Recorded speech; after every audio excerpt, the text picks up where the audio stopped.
সেইখানে যে যদি রেজাল্ট ভালো হয়, আহা, এখানে হোগলায় বসে আছো, বুঝলাম, নতুবা শ্বেত পাথর দিয়ে বসছো, আর অনেক কিছুই দামি দুনিয়াতে। আর আল্লাহ পাক বলবে, ফেরেশতারা যাও, আমার গোলাম পরীক্ষায় পাশ করেছে, জান্নাত থেকে বিছনা নিয়ে আসো, তার পিঠের নিচে আরামের বিছনা বিছাইয়া দাও, জান্নাতের দিকে দরজা খুলে দাও, জান্নাতের শীতল বাতাস আসবে। আল্লাহু আকবার। আযাব তো নাই, তোমার কবরটা জান্নাতের বাগান হবে। এবং তাকে বলবে, নাম কানাউমিল আরুস, এ বান্দা, এতক্ষণ যাই কিছু ডিস্টার্ব হয়েছে, দুনিয়াতে আরামে ঘুমাইতে পারো নাই, খাওয়ার জন্য কষ্ট করেছো, চাকরি করেছো, কত কিছু, ফ্যান নাই, কারেন্ট নাই, এসি নাই, গ্যাস নাই, কত কষ্ট, এক সময় কারেন্ট নাই, পানি নাই, গোসল করতে পারো নাই, আর তোমার কষ্ট হবে না। ফেরেশতা ডাক দিয়া বলবে, তুমি আরামের নিদ্রা যাও, জান্নাতের পোশাক নিয়া, জান্নাতের এই সমস্ত গালিজা দালিজার মধ্যে আরামে শুয়ে থাকো, আর কোনোদিন তোমাকে ডাক দেওয়া হবে না। কতদিন পর্যন্ত কিভাবে শুইবা? নতুন দুলা আর দুলান যেইভাবে আরামে তারা সকালে ঘুম যায়, তুমিও এরকম ঘুমাও, আর ডাক দেওয়া নয়। কিয়ামতের ময়দানে যখন ইসরাফিল আলাইহিস সালাম সিংহে ফু দিবে, ওই দিন তোমাকে ডেকে উঠানো হবে।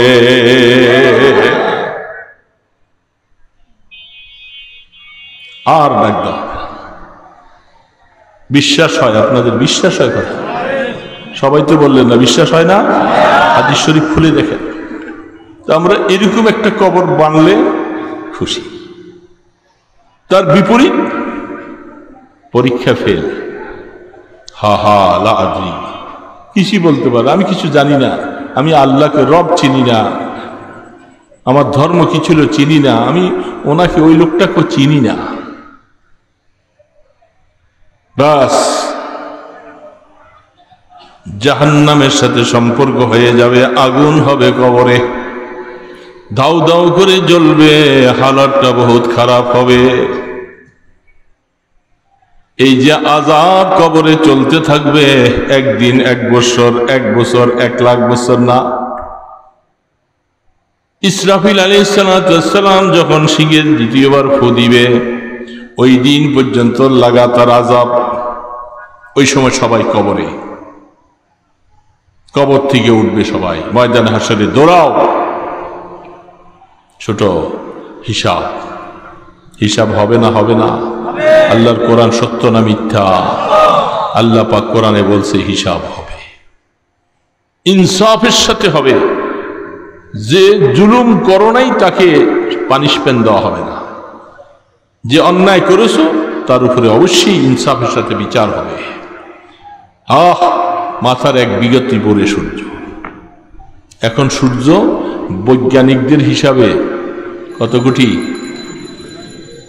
9 কোটি, এত মাইল দূরে। এরা কি আসলে মাপছে? তাদের বিভিন্ন মেশিন দ্বারা অনুমান করে বলছে, মাপার ক্ষমতা নেই। সূর্যের কাছে যাইয়া মাপবে? এত উপরের থেকে তাপ দেয়, কলিজা শুকিয়ে যায়, আর সেখানে সূর্যের কাছে যাই মাপবে।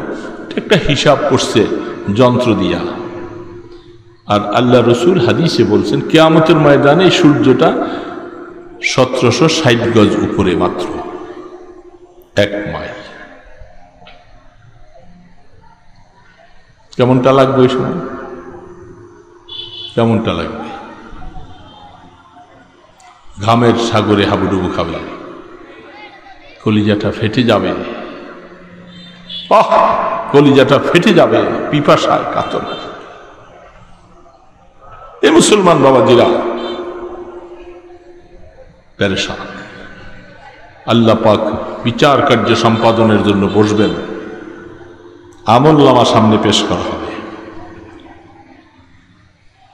وَأَمَّا مَنْ أُوتِيَ كِتَابَهُ بِيَمِينِهِ فَسَوْفَ يُحَاسَبُ حِسَابًا يَسِيرًا। দোস্ত, আমলনামা হাত 2টা, হাত কয়টা? যে দুনিয়ার মধ্যে হাত নাই, হাত কাইটা গেছে, কিয়ামতের ময়দানে ওর হাত হয় ভাই। দুনিয়ার মধ্যে বিকলাঙ্গ আসছে, হাতে পর্যন্ত নাই, জন্ম হয়েছে, কিয়ামতের ময়দানে পরিপূর্ণ হাত দিয়ে দেওয়া হবে। দুইটা হাত, একটা ডান হাত আর একটা। যারা জাহান্নামী হবে, পানিশমেন্ট যাবে, তাদের আমলনামাটা বাম হাতে আসবে। তকদীর যার ভালো, তার আমলনামাটা কোন হাতে? আল্লাহ বলতেছেন, আমি বলি না। ওয়া আম্মা মান উতিয়া কিতাবাহু বিয়ামিনিহি ফাসাউফা ইউহাসাবু হিসাবান ইয়াসীরা। যার আমলনামা ডান হাতে দেওয়া হবে, কিয়ামতের ময়দানে হিসাবের কড়াকড়ি নেই, কাছে ডাকবে আর বলে, বান্দা তোমার আবার কি হিসাব হবে? আমলনামা তো সার্টিফিকেট এসেই গেছে, হিসাব নেই, কড়াকড়ি নেই, যাও বেড়া পার। বেড়া পার হইতে যাইয়াও কতটুক দূরত্ব?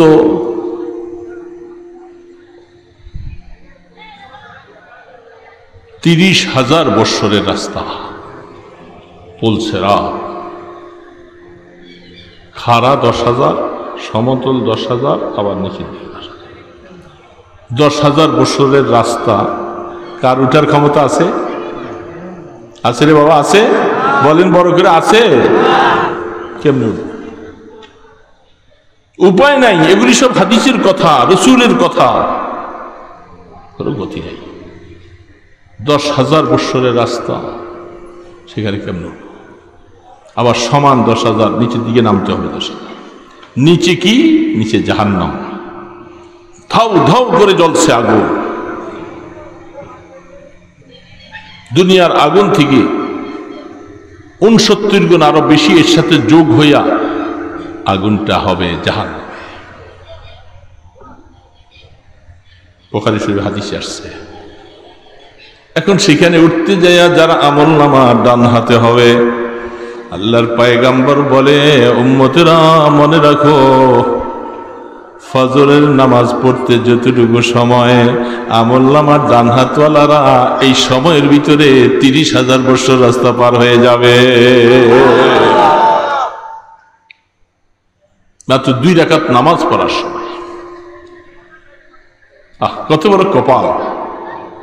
যারা জাহান্নামী হবে, আমলনামা বাম হাতে, ওরা যখন পুলসেরাতে উঠতে যাবে, সেখান থেকে কেটে জাহান্নামে নিচে পড়ে যাবে। এগুলি সব এখন গল্পের মতো মনে হয়, বিশ্বাস আসে না, আসে না। জান্নাত বি জাহান্নাম বিহি, দুইটাই আছে। আহা, জৈসা করোগি ওইসা ভরোগি, জন্নত भी है जहन्नम भी है, না মানে তো মরকে দেখ। সবটাই আছে, যদি ভালো না লাগে বুঝে না, আসে মইরা দেখো আছে না আছে, মরো। ওই দিন বুঝবা যে হুজুররা যে বলছিল কোরআন হাদিসের কথা, এগুলি সত্য না মিথ্যা।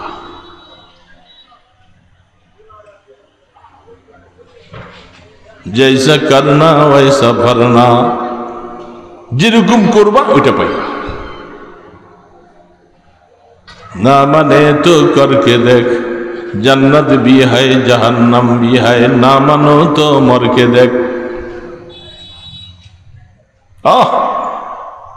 দুনিয়ার মধ্যে সামান্য একটু দেখি, চুরি করলে, উল্টাপাল্টা করলে, পুলিশের পানিশমেন্ট খাইয়া হ্যান্ডকাপ লাগিয়ে জেলখানে যাওয়া লাগে। কত ভালো মানুষ আছে, এদেরকে কি পুলিশে ধরে? চোর, ডাকাত, বাটপার, যাদের নামে মিথ্যা তহমত মামলা, এরা যাবে সেখানে। কিন্তু ভালো মানুষ রাস্তায় চলে যেতেছে। ঠিক কিয়ামতের ময়দানে দুনিয়ার মধ্যে কোরআনের কথা ভালো লাগে না, হাদিসের কথা ভালো লাগে না, আমার পয়গম্বরের কথা ভালো লাগে না। এগুলি যদি বিশ্বাস না হয়, মইরা দেখো, সেদিন বুঝবা সত্য না মিথ্যা। কেউ কেউ বলে, হুজুররা এই সমস্ত কথা কতই বলে, হুজুরের তো কি ব্যথা, কি দরকার, কি হয়েছে ওনাদের? হুজুররা বলে, এরা কি এগুলি বলার জন্য লাইসেন্স লই আসছে? এরা তো উপকার করতেছে আপনার, আপনার হাতে ধরে পায়ে ধরে আপনাকে বুঝাইতেছে, ভাই আপনি কোরআন শিখেন নাই, আপনি হাদিস পড়েন নাই, আপনি এগুলি জানেন নাই, আপনি এগুলি বিশ্বাস করেন, শোনেন তাদের কথা শুনো, ভালো হবে, তোমার মঙ্গল ভালো হবে। এই জন্য এগুলাকে বিশ্বাস করা চাই। কি বলে? বিশ্বাস করতেছি তো। বিশ্বাস করা এক জিনিস, মানা আরেক জিনিস। তো আমি আলোচনার প্রথম থেকে বলতেছিলাম, ওদিকে চলে যে অল্প কথা বলবো তো শেষ করেছি। ঘড়ি কয়টা বাজে? হ্যাঁ, আর ঘড়িটা সামনে রাখলে বুঝা হয়। দোয়া করে যাব আমরা সবাই। 12টা বাজছে। আমি যে কথাটা বলতেছিলাম সেটা এই যে আমাকে নামাজ পড়তে দেয় না, এটা ভালো কথা শুনতে দেয় না, আমাকে ভালো কাজ করতে গেলে বাধা বাধা আসে। আল্লাহ বলে আমি চাই করুক, আর শয়তান চায় না করুক। এই জন্য আমি কোরআন শরীফের আয়াতটা পড়েছি, আর এর সাথে মিলে একখানা হাদিস পড়েছি, সামান্য অল্প সময় 2-4 মিনিট ইনশাল্লাহ এটার সাথে একটা সম্পর্ক করে দোয়া করে। এখন আল্লাহ পাক চান বান্দা নামাজি হোক, ভালো কাজ করুক, কিন্তু শয়তান চায় সেই যেন এগুলি না করুক। এই জন্য প্রথম কাজটা হলো, শয়তানকে গুলি করে দৌড়ানো যাবে না, বোম ফুটাইয়া দৌড়ানো যাবে না, কোনো অস্ত্র দিয়ে তাকে ধরা যাবে না। পারবেন? সেগুলার সব বাহিনী। একে কিভাবে প্রতিহত করবেন, এবং আপনি মারতেও পারবেন না, শেষ করে দিতে পারবেন না, কারণ সে কিয়ামত পর্যন্ত হায়াত লয়ে আসছে। আল্লাহ পাকের থেকে কিয়ামত পর্যন্ত তার হায়াত। এখন সে চাবে মানুষকে জাহান্নামী বানাবার। আল্লাহ সুবহানাহু ওয়া তাআলা বলেন, তাকে তুমি দৌড়াতে হলে আমি আল্লাহ তোমাকে বুদ্ধি দিয়ে দেই, আমার এই ওষুধটা তুমি ব্যবহার করো, তুমি তার থেকে বাঁচতে পারবা। সেই জিনিসটার নাম হইল জিকিরুল্লাহ। কি নাম বলেন তো? জিকিরুল্লাহ, আল্লাহ পাকের জিকির। বলেন সুবহানাল্লাহ। আল্লাহ পাকের জিকির।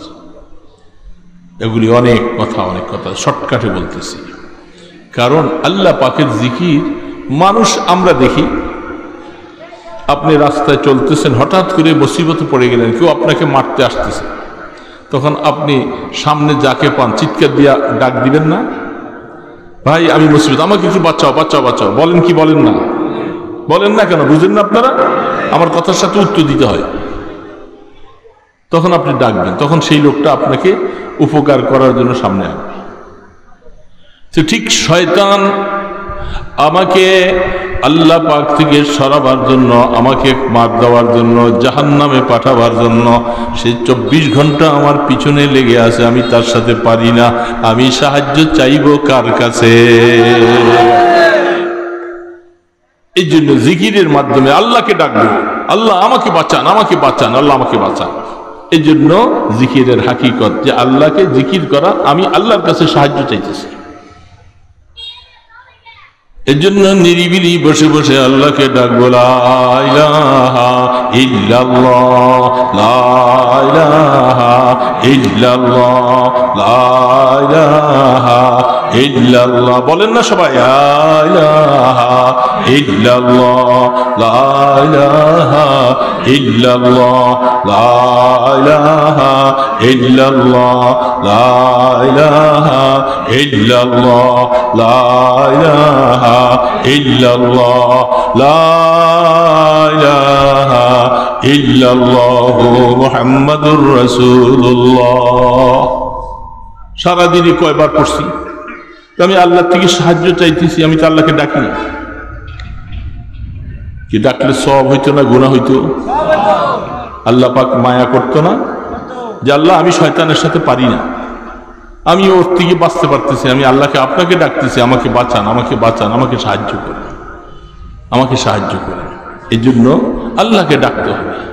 আল্লাহর জিকির, এটার মাধ্যমে আমি শক্তি আসবে আমার দিলের মধ্যে, কলমের মধ্যে, শয়তানকে দৌড়ানো সহজ হবে, শয়তান আমার কাছে আসতে পারবে না। কারণ আমি এখন পাহারাদারি আল্লাহ পাকের কাছে, আল্লাহ আমাকে পাহারা দিয়ে রাখে, শয়তান আমাকে কাছে আসতে পারে। জিকির করব তো প্রত্যেক দিন, করবেন না? ফরজের পরে, নামাজের পরে, বা ফজরের পরে, ইশার পরে, যখনই পারেন নিরিবিলি বসে জিকির করতে হবে। আল্লাহকে গোলাম না ডাকলে ডাকবে কি? এই জন্য হাদিসের মধ্যে আল্লাহ রসুল বলেন, শয়তান সবসময় ওত পেতে থাকে মানুষের কলবটাকে নষ্ট করার, যেটার কারণে নামাজ ভালো লাগে না, রোজা ভালো লাগে না, ইবাদত ভালো লাগে না, গুনার কাজ করতে ভালো লাগে, কলবটা নষ্ট হয়ে যায়। এই শয়তান চতুর্পাশে ওত পেতে বসে থাকে। আল্লাহ রসুল বলেন, তুমি যখন জিকির করবা শয়তান দূর হয়ে যাবে। এটা আল্লাহর দেওয়া ওষুধের মাধ্যমে শয়তান দূর হয়ে যাবে। আর যখন তুমি আল্লাহর জিকির থেকে গাফিল হয়ে যাবে, সে এসে তোমার কলবটাকে চেপে পড়বে। এই জন্য জিকির করা দরকার। করবো তো? ইল্লাল্লাহ ইল্লাল্লাহ ইল্লাল্লাহ ইল্লাল্লাহ ইল্লাল্লাহ ইল্লাল্লাহ ইল্লাল্লাহ ইল্লাল্লাহ ইল্লাল্লাহ ইল্লাল্লাহ ইল্লাল্লাহ ইল্লাল্লাহ ইল্লাল্লাহ ইল্লাল্লাহ ইল্লাল্লাহ ইল্লাল্লাহ, এইভাবে কমপক্ষে 400 বার। আল্লাহু আল্লাহ আল্লাহু আল্লাহ আল্লাহু আল্লাহ আল্লাহু আল্লাহ আল্লাহু আল্লাহ আল্লাহু আল্লাহ আল্লাহু আল্লাহ আল্লাহু আল্লাহ আল্লাহু আল্লাহ 600 বার। বেশি সময় লাগবে না, নিরিবিলি বৈশা করেন, আপনি দেখবেন যে আপনার দিলটা শান্তি লাগে, অনেক শান্তি লাগবে দিলে। বহু ছেলে পেলেরা এসে আমাদের হুজুর অশান্তি, ঘুম হয় না, এইটা হয় না, আপনি জিকির করতে থাকেন, দেখবেন যে ঘুম এসে যাবে। সবকিছুর মধ্যে আল্লাহর জিকিরের মধ্যে একটা শান্তি আছে। শয়তান দৌড়াইতে হবে, শয়তানকে না দৌড়াইলে সে আমাকে ভালো কাজ করতে দিবে না, কবরের সামান তৈরি করতে দিবে না। এই জন্য আমি তাকে দৌড়াবো কিসের মাধ্যমে? জিকিরের মাধ্যমে। করবো তো ইনশাআল্লাহ।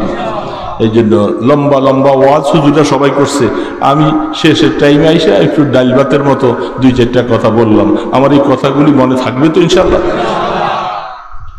অনেক ছেলে অনেকের বাড়িতে যাইবার সময় কি নিয়ে যাবে মনে থাকে না। এই জন্য আল্লাহর জিকির নিয়ে যাবেন বাড়িতে, পারবেন তো? সুবহানাল্লাহি ওয়া বিহামদিহি, বলেন সুবহানাল্লাহি ওয়া বিহামদিহি সুবহানাল্লাহিল আযীম। এটা পারেন না? সুবহানাল্লাহ ওয়ালহামদুলিল্লাহ লা ইলাহা ইল্লাহু সুবহানাল্লাহ ওয়ালহামদুলিল্লাহ লা ইলাহা ইল্লাল্লাহু আল্লাহু আকবার। বেশি বেশি পড়বেন, মা বোনদেরকে শিখাইবেন, দেখবেন যে জিন্দেগি শান্তির হবে।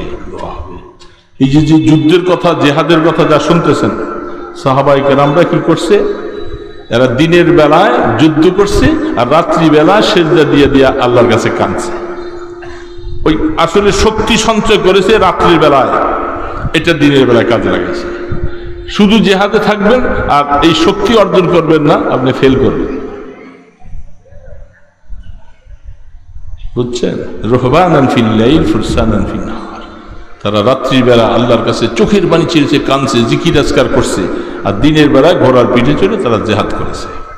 যখন কোনো মুজাহিদ এই অবস্থা অর্জন করবে, তখন আল্লাহ পাক তার অস্ত্রের মধ্যে শক্তি দিবে, বাতিলকে আল্লাহ প্রতিহত করে দেবে। এই জন্য যা ওয়াজ শুনেছেন আমাদের ফিলিস্তিনি ভাইদের জন্য, আমি জুমার আলোচনায় করছি, ওই দিন ফাজিলপুরে বলছি, সবখানে বলতেছিলাম, জুমার দিনে বলছিলাম, যারা পারেন এই শুধু লম্বা লম্বা বক্তৃতা দিয়ে কি লাভ হবে? আমরা তো সেখানে যাইতে পারবো না, পারবার যাইতে? আমরা আমাদের দেশে বসে যারা পারি, মায়া যদি লাগে রোজা রাখেন, রোজা রাখেন, রাত্রি শেষ রাত্রি উঠে উঠে তাহাজ্জুদ পড়ে চোখের পানি ছেড়ে তাদের জন্য কান্দেন, আল্লাহর সাহায্য চান। শুধু এগুলি কিছু করতে না পারলে হা শুধু আফসুস আফসুস। আর এটা কি হবে? ও ক্ষুধার যাতায় মরে যেতে আছে কুকুর, বলে তোমার গাঁটটির মধ্যে রুটি, কুকুর বা কাঁদে কেন? কয় যে ক্ষুধায়, তোর রুটি দিয়া দে, কুকুর খাইয়া পেট ভরে দেবে। এটা পারবা না, শুধু আফসোস করো, হ্যাঁ ফিলিস্তিনি ভাইদেরকে মারতেছে মারতেছে এই করতেছে। আর তুমি রোজা রাখো, নামাজ পড়ো, তসবিহ পড়ো, আল্লাহর জিকির করে করে তাদের জন্য দোয়া করো, আল্লাহ যেন ফেরেশতা পাঠিয়ে তাদের সাহায্য করে। এগুলি করব, এগুলি হলো আসল কাজ, তাহলে তাদের উপকার হবে। করবেন তো ইনশাআল্লাহ? চেষ্টা করবো না ইনশাআল্লাহ? আস্তাগফিরুল্লাহ আল্লাযী লা ইলাহা ইল্লা হুয়াল হাইয়ুল কাইয়্যুম ওয়া আতুবু ইলাইহি। আস্তাগফিরুল্লাহ আল্লাযী লা ইলাহা ইল্লা হুয়াল হাইয়ুল কাইয়্যুম ওয়া আতুবু ইলাইহি। আস্তাগফিরুল্লাহ আল্লাযী লা ইলাহা ইল্লা হুয়াল হাইয়ুল কাইয়্যুম ওয়া আতুবু ইলাইহি। লা হাওলা ওয়া লা কুওয়াতা ইল্লা বিল্লাহিল আলিয়্যিল আযীম। اللهم صل على محمد وعلى آله وأصحابه وبارك وسلم। বেশি বেশি দুরূদ শরীফ পড়ব, পারবো তো ইনশাআল্লাহ? কমপক্ষে দৈনিক আমার আমলনামায় যেন আল্লাহ রাসূল করে 100 বার দুরূদ শরীফ পড়ি সাল্লাল্লাহু আলাইহি ওয়াসাল্লাম। ছোট ছোট দুরূদ, বেশি সময় লাগবে না, 100 বার পড়তে 5 মিনিটও লাগবে না। আমি 5টা মিনিট আল্লাহর নবীর জন্য কি খরচ করতে পারবো না? আস্তাগফিরুল্লাহ পড়বো 100 বার, দুরূদ শরীফ পড়বো 100 বার। আলহামদুলিল্লাহি রাব্বিল আলামিন, والصلاة والسلام على أشرف الأنبياء والمرسلين. ربنا ظلمنا أنفسنا وإن لم تغفر لنا وترحمنا لنكونن من الخاسرين.